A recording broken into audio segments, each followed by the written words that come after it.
Hello everyone, नमस्कारम to all of you in Veritas with Dinkar. तो guys आज है दिवाली, तो सबसे पहले मैं आप सबको दिवाली की हार्दिक शुभकामनाएं देना चाहता हूं और मैं चाहता हूं कि आप सब अच्छे से दिवाली मनाओ। इस प्रकाश के पर्व में आपका जीवन हमेशा प्रकाशवान रहे, यही मैं ईश्वर से कामना करता हूं। तो दोस्तों आज हम लोग डिस्कशन करने जा रहे हैं एक बहुत ही इम्पॉर्टेंट टॉपिक को, जिसने पूरी दुनिया में हेडलाइन बना रखी है।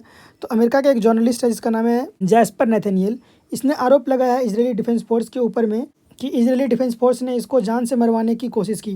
मैं आपको समझाता हूँ सारी चीज़ें बहुत ही लेमन टर्म में, लास्ट तक वीडियो को देखना। और एक चीज़ दोस्तों, अगर आपने सब्सक्राइब नहीं किया इस चैनल को तो subscribe to Veritas with Dinkar. तो चलिए शुरू करते हैं। तो ये जो जैस्पर नेथनियल थे, ये बेसिकली फिलिस्तीनी किसानों के साथ में एक जगह है जिसका नाम है तुर्मुसया। यहाँ पे जो जैतून होता है, ओलिव की खेती होती है, उसकी रिपोर्टिंग कर रहे थे। और बेसिकली ऐसा होता है कि यहाँ पे स्थिति किसानों की इतनी अच्छी होती नहीं है। तो जब भी ओलिव हार्वेस्टिंग होता है तो यहाँ पे वो दूर दूर से मीडियाज़ आते हैं और वो कवर करने की कोशिश करते हैं कि फार्मर्स की सिचुएशन क्या है। तो जो ये जैस्पर नेथनियल थे, ये भी वहाँ पे कवरिंग कर रहे थे। तो जैस्पर नेथनियल को इजरायली डिफेंस फोर्स ने ल्योर किया और इनको ऐसे जगह पे ले गए जहाँ पे कम से कम 100 से ज़्यादा व्यक्ति थे और वो सारे के सारे आर्म्ड थे और उन्होंने इनको मारने की कोशिश करी, ऐसा इन्होंने आरोप लगाया। मैं इस चीज़ की पुष्टि नहीं कर रहा हूँ। तो हम सबसे पहले देखते हैं, ये जैस्पर नेथनियल है।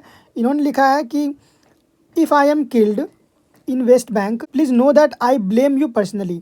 इन्होंने जो यूएस गवर्नमेंट है उसको टैग करते हुए लिखा है कि अगर मैं मारा जाता हूँ तो अगर कोई रिस्पॉन्सिबल होगा इसके लिए तो यूएस गवर्नमेंट होगी, क्योंकि इन्होंने बताया है कि इजरायली डिफेंस फोर्स ने इनके ऊपर 100 आर्म्ड सेटलर्स के द्वारा अटैक करवाने की कोशिश करी। और इन्होंने आगे ऐड करते हुए लिखा है कि जब इन्होंने प्रोटेक्शन के लिए एम्बेसी से रिक्वेस्ट करी तो एम्बेसी ने उसको लिटरली कहा हम नहीं करने वाले हैं, ये हमारे लिए लीगली ठीक नहीं है। दोस्तों आगे बढ़ने से पहले मैं चाहता हूँ कि आप इस वीडियो को देखो।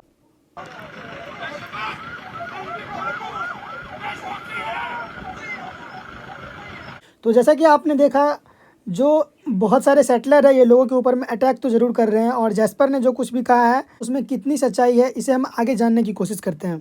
तो दोस्तों जैस्पर के वीडियो को टैग करते हुए इहाब हसन ने बोला है कि ये एक बहुत ही हॉरिफिक दिन है और इन्होंने बोला है कि ये सारे टेररिस्ट आग लगा रहे हैं, ओलिव पिकर्स को मारने की कोशिश कर रहे हैं, अमेरिकन जर्नलिस्ट को चेज़ कर रहे हैं और ये सारी चीज़ें पीस के लिए बिल्कुल भी ठीक नहीं है। इसके अलावा जो यूएन स्पेशल रिपोर्टर है जो कि रिपोर्टिंग करते हैं फ़लस्तीन के ऊपर में, गाज़ा के ऊपर में, जिसका नाम है फ्रांकेसा एल्बनीज़, इन्होंने भी इसको कंडेम किया है और इसको बोला है कि world has seen the scenes like this from the West Bank, I wonder where decent Israelis are. इन्होंने भी इजरायली के ऊपर में बेसिकली आरोप लगाया है। और दोस्तों इनके अलावा यूएन ऑफिशियल, इंटरनेशनल एनजीओज, इन्होंने भी इसको कंडेम किया है। पर दोस्तों यहाँ पे एक और क्वेश्चन आता है कि क्या ये जो कंडेम कर रहे हैं या फिर जो चीज़ें चल रही है वो पूरी की पूरी सच है। देखो मैंने इसको अच्छे से जानने की कोशिश करी, मैंने बहुत सारे न्यूज़ आर्टिकल्स पढ़े, वीडियोस देखा, पर यहाँ पे कोई भी बड़े मीडिया आउटलेट्स ने इसको कंफर्म नहीं किया है।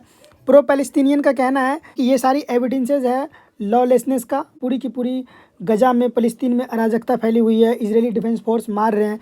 वहीं पे अगर इजरायली सपोर्टर्स की हम बात करें, उन्होंने कहा है कि जब तक वेरिफिकेशन नहीं हो जाता है हमें किसी कंक्लूजन तक नहीं पहुंचना चाहिए। और अगेन अगर आप मुझसे पूछोगे तो मैंने भी कोशिश करी इसको वेरीफाई करने की, पर मुझे किसी क्रेडिबल सोर्स से या फिर किसी बड़े मीडिया आउटलेट से कंफर्मेशन नहीं मिला।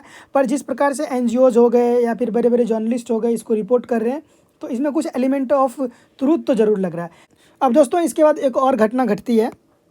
तो ये है इजरायली डिफेंस फोर्स का ट्विटर हैंडल और ये बोलते हैं कि in a response to blatant violation of ceasefire agreement early today IDF has begun a series of strikes against Hamas. इन्होंने बेसिकली बोल दिया है कि हमास कहीं से रुकने वाला नहीं है और हमास ने सीज फायर का वायलेशन कर दिया तो हम भी कहीं से रुकने वाले नहीं हैं। अब यहाँ पे कुछ और चीज़ें हैं और कुछ लिंक है जो मैं आपको समझाने की कोशिश करता हूँ, आप उसको देखो। उसके बाद डिपार्टमेंट ऑफ स्टेट जो यूएस का है, इन्होंने भी बोला है कि जितने भी गारंटर नेशन थे उनको इन्फॉर्म कर दिया गया है और गजा पीस एग्रीमेंट को जिस प्रकार से हमास ने वायलेट किया है ये गजा के लोगों के लिए ठीक नहीं है और इन बेसिस पे हमास के अगेंस्ट स्ट्राइक किया जा सकता है। और उसके थोड़ी देर बाद हम देखते हैं कि जो इजरायली डिफेंस फोर्स है उसने अलबजाज फैमिली को सेंट्रल गजा में बॉम्ब कर दिया है। तो दोस्तों हमें ये चीज़ जानने की आवश्यकता है कि जो मोडस ऑपरेंडी है ना इजराइल का, ये बहुत ही खतरनाक है। भाई ये जो कुछ भी कर रहा है इजराइल में वो सही है गलत है मैं उस चीज़ पे नहीं जाऊंगा, पर इन लोगों का जो थॉट प्रोसेस है, जो मोडस ऑपरेंडी है, वो अनपैरेलल है पूरी दुनिया में। That we will have to accept. Having said that, अगर इसके बारे में और अपडेट आता है तो मैं आपको यहाँ पे कम्युनिकेट करते रहूँगा। One small request to all of you, ये चैनल बहुत ही नया है, प्लीज़ आप कोशिश करें कि जो आपके जानकार है, जो इंटरनेशनल रिलेशन को फॉलो करते हैं, आप उनके साथ इसको कम्युनिकेट कीजिए and please help this community to grow. Thank you.